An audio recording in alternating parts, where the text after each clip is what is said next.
নমস্কার। সংগ্রামী যৌথ মঞ্চের পক্ষ থেকে আজকের ফেসবুক লাইভে সকলকে স্বাগত জানাচ্ছি।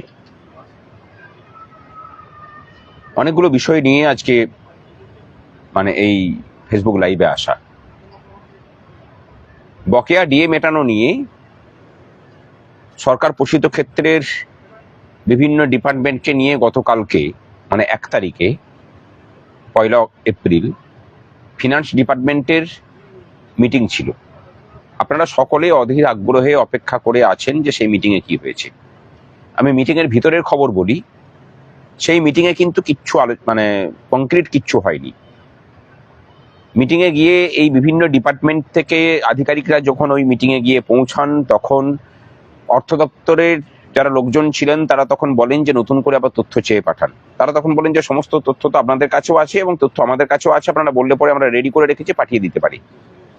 এবং বাস্তবিকই শিক্ষা দপ্তর সহ প্রত্যেকটা ডিপার্টমেন্ট এই তথ্য রেডি করে রেখেছেন। তখন তারা বলেন যে না ওই তথ্য দিয়ে হবে না, আপনারা আবার তথ্য চান। এই যে আবার তথ্য চাওয়া, এটা আসলে ডিপার্টমেন্টের একটা প্রসিডিওর। যদি কোনো কাজকে তারা লাগু করতে দেরি করে তখন এই ধরনের কার্যকলাপ তারা করে থাকেন। এক্ষেত্রে কিন্তু এই কাজগুলি করা হচ্ছে।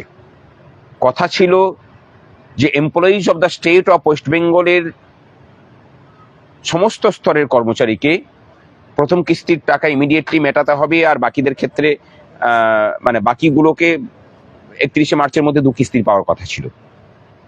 অথচ আমরা দেখলাম যে 31শে মার্চের মধ্যে মেসেজ পেয়েছেন, টাকা পাননি। এখন যদিও অল্প অল্প করে টাকা ঢুকতে শুরু করেছে, কিন্তু সরকার পোষিত ক্ষেত্রের কর্মচারীদের এখনো পর্যন্ত ভাবনা চিন্তা যা, সরকার দিতে চায়নি, আন্দোলনের চাপে পড়ে এই অংশকে ইনক্লুড করতে বাধ্য হয়েছেন। কিন্তু আমরা যদি আরো চাপ দিতে না পারি, কথাটা শুনে রেখে দিন ভালো করে, এই সরকার কিন্তু আপনার অধিকারকে বঞ্চিত করবে। অনেকে বলবেন যে এটা ওই আন্দোলনে লোক জোটানোর জন্য, আর এরা তো সরকার বিরোধী, সুতরাং সরকার বিরোধিতার হাওয়াটাকে আরো বেশি করে জোরদার করার জন্য। কারোর কাছে যদি আমি যে কথাগুলো বলছি তার উল্টো প্রমাণ থেকে থাকে, চ্যালেঞ্জ করছি, সেই প্রমাণ বের করুন, অথবা অর্থ দপ্তরকে বলুন যে যেভাবে দ্রুততার সাথে এই কাজগুলো করা হয়েছে সেই কাজগুলো সরকার পোষিত ক্ষেত্রের জন্য করতে। তারপরে তারা বলেন আধিকারিকরা ওই মিটিংয়ে যে আমরা একটা পোর্টাল তৈরি করে দেবো, সেই পোর্টালে সমস্ত দপ্তর আপনাদের কর্মচারীদের তথ্যগুলোকে আপলোড করে দেবেন। তারা তখন বলেন যে সেই পোর্টাল কবে চালু হবে? তা বলেন যে ওই হবেক্ষণ, এখন সময়ে করা হবে। লক্ষ্য করে দেখুন, সামনে নির্বাচন, এই নির্বাচন পেরিয়ে গেলে আপনি কিন্তু এই সরকারের টিকিটিও ছুঁতে পারবেন না, পারবেনও না। সুতরাং যা কিছু করার তার আগে করতে হবে, এবং আগে করা শুধু নয়, এর যদি এই ধারাবাহিকতা চলতে থাকে, ইমিডিয়েটলি যদি সরকার এই ব্যবস্থা না নেয়, আগামী 12 তারিখে যে ডাক আমরা দিয়েছি সেই ডাককে কিন্তু সফল করতে হবে। আগামী 12 তারিখ 12 এপ্রিল রবিবার পড়ছে। আপনাদের সকলের সুবিধার্থে আমরা ডেকেছি, কাউকে আমন্ত্রণ নয়। সকলে নিজের তাগিদের জায়গা থেকে আসুন। আর যারা পেয়ে গেছেন সরকারি ক্ষেত্রের, তাদেরও কিন্তু 60% টাকা কম পেয়েছেন। এই জায়গাটাতে আসছি। এই 60% টাকা কম পাওয়ার বিষয়টা রাজ্য সরকারের অর্থ দপ্তরকে ক্যাগ থেকে ধরা হয়েছিল। তারা এক হিসেব করেছেন, তারা বলেছেন আপনারা যে হিসেব দেখাচ্ছেন সেই হিসেব তো 60% কম। তখন বলা হয় যে আমরা একটা তৃতীয় সংস্থাকে দিয়ে করিয়েছি, সুতরাং ওখানে আমরা জানি না তারা কিভাবে করেছেন। ক্যাগ তখন বলে যে সংস্থাকে দিয়ে পরে তো আপনারা কোডিং করিয়েছেন, তাদেরকে যেভাবে করতে বলবেন তারা সেভাবে কোড করে রেডি করে দেবে। দায়টা তো আপনাদের। আমাদেরকে বুঝিয়ে দিন যে কোন হিসেবে আপনারা করেছেন, কারণ আমরা দেখতে পাচ্ছি অ্যাকচুয়াল যা হিসেব হওয়ার কথা তার থেকে 60% কম হিসেব করে আপনারা পাঠিয়েছেন। তখন অর্থ দপ্তরের আমার ফেসবুক পোস্টে দেখবেন যে 2 মহান ব্যক্তির নাম করেছি, আসল মাথা তো কালীঘাটে বসে আছেন, এইচ.কে দ্বিবেদী এবং পবন কাদিয়ান। এই দুজন মুখ্য মাথা এই ষড়যন্ত্রটা করে চলেছে। এই আপনার 60% কাটা, সরকার পোষিত ক্ষেত্রের কর্মচারীদেরকে বঞ্চিত রাখা, এই সমস্ত কাজগুলো এদের মস্তিষ্ক প্রসূত।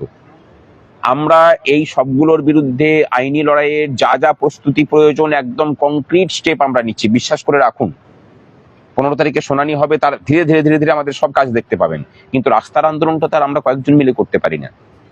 রাস্তার আন্দোলনে কিন্তু আপনাদের সকলের সহযোগিতা প্রয়োজন। কোন সংগঠন আছে না আছে, কারা ডাকছে, সব কিচ্ছু দেখবেন না, সকলে আসুন। না দিলে পরে ওই কালীঘাটের ওই ভবানীপুর থেকেই এই রাজ্যে আপদ বিদায় করার দায়িত্বটা রাজ্যের কর্মচারী মহলকে নিতে হবে। দরকার হলে ঘাঁটি গেড়ে ওখানে পড়ে থাকবো, তবু ওই আপদকে বিদায় করব, এই প্রতিজ্ঞা নিন। সুপ্রিম কোর্টের রায়কে পর্যন্ত এটা মান্যতা দেয় না। একটা মুহূর্ত এদেরকে থাকতে দেওয়ার কোনো জায়গা এই সব কর্মচারীদেরকে দিতে বারণ করব। অনেকে বলবেন যে আমরা হয়তো কারোর হয়ে দালালি করছি। হ্যাঁ, ঠিক আছে, করছি। যারা বলছেন তাদের স্বার্থ রক্ষা করার জন্য আমরা কাজটা করছি।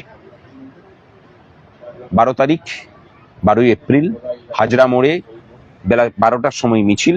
সেই মিছিল হরিশ মুখার্জি স্ট্রিট হয়ে ঘুরে আবার হাজরা মোড়েই আসবে।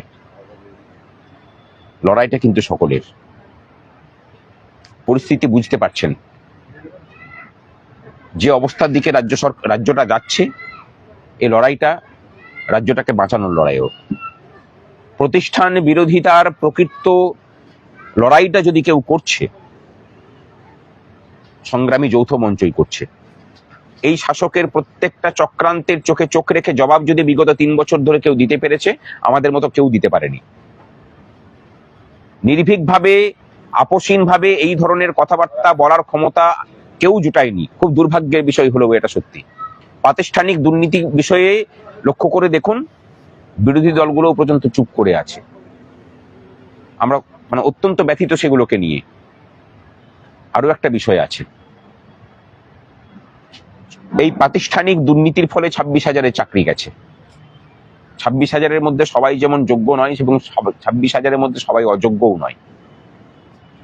আমার একটা ফেসবুক পোস্ট নিয়ে বিতর্ক তৈরি হয়েছে, আমি ক্ষমা চেয়ে নিচ্ছি সেটার জন্য। অনিচ্ছাকৃত ভুল। সমস্ত বিরোধী রাজনৈতিক দলগুলোর কাছে বলবো যে এই 26,000-কে নিয়ে আপনাদের যে বক্তব্য, সেই বক্তব্য পরিষ্কার করুন। ভোটের মুখে আমরা এটাও চাই, কালকের দিনে যদি এই সরকার পরিবর্তন হয়, আপনারা দায়িত্ব নিয়ে নতুন করে যোগ্যদের তালিকা তৈরি করে তাদেরকে বাঁচানোর প্রচেষ্টা করবেন কিনা, আমাদের সেটাও জানার প্রয়োজন। এর মধ্যে যারা যোগ্য আছেন, সেই যোগ্যদের ভেসে যাওয়া আসলে বাংলার মেধার ভেসে যাওয়া। আপনাদের কাছে, সকলের কাছে কাতর প্রার্থনা, এই জায়গাটাকে আপনারা দেখুন আর লড়াইয়ে থাকুন। রাজ্যের সাধারণ মানুষকেও এই লড়াইয়ে আহ্বান জানাচ্ছি। আগামী 12 তারিখের যে লড়াই, সেই লড়াইয়ে আমরা কোনো পতাকা রাখছি না, সকলকে মিলিয়ে লড়াইটা হবে। আর গোটা রাজ্য জুড়ে পোস্টারিং, ব্যানার লাগানো এবং জায়গায় জায়গায় স্ট্রিট কর্নার করে এই সরকারের বিরুদ্ধে আপোষহীন কণ্ঠে আমাদের লড়াইটা ছড়িয়ে দেব। ভালো থাকবেন সকলে। সংগ্রামী যৌথ মঞ্চের পাশে থাকুন। এই আপদকে বিদায় করার জন্য আপনাদের সকলের ঐক্যবদ্ধ সমর্থন এবং লড়াই প্রয়োজন। ভালো থাকবেন।